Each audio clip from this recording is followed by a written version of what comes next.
about to witness the strength of street knowledge. Check this out. Check it out. And the Israel-Hamas war continues to intensify with overnight missile strikes. Israel strikes continue to hit deep into the Gaza Strip. Meanwhile, the international community continues to track the conflict as the war escalates in West Asia. Israeli strikes heavily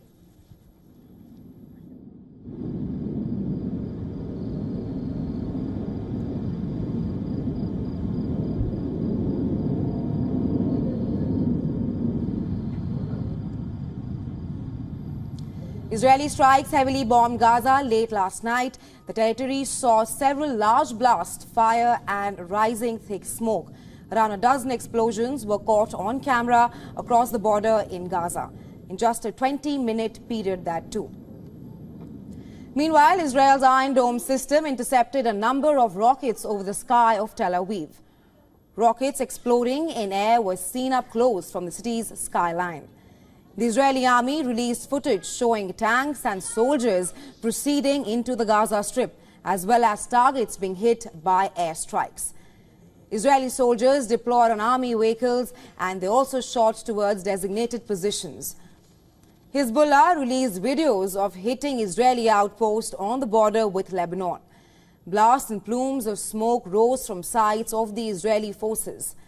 A communication tower in Al-Ibad and a surveillance camera on a crane were also hit by the rockets. On the diplomatic front, Jordan's King Abdullah II and Crown Prince Hussein met with U.S. Secretary of State Antony Blinken in Amman. Earlier, the top U.S. diplomat held discussions with the Arab states on Israel's assault on Gaza.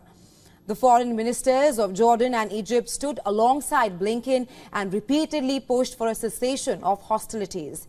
They said that the death of thousands of civilians could not be justified as self-defense.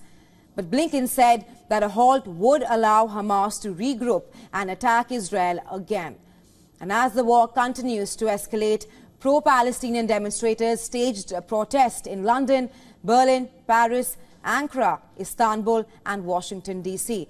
And they all called for a ceasefire in Gaza.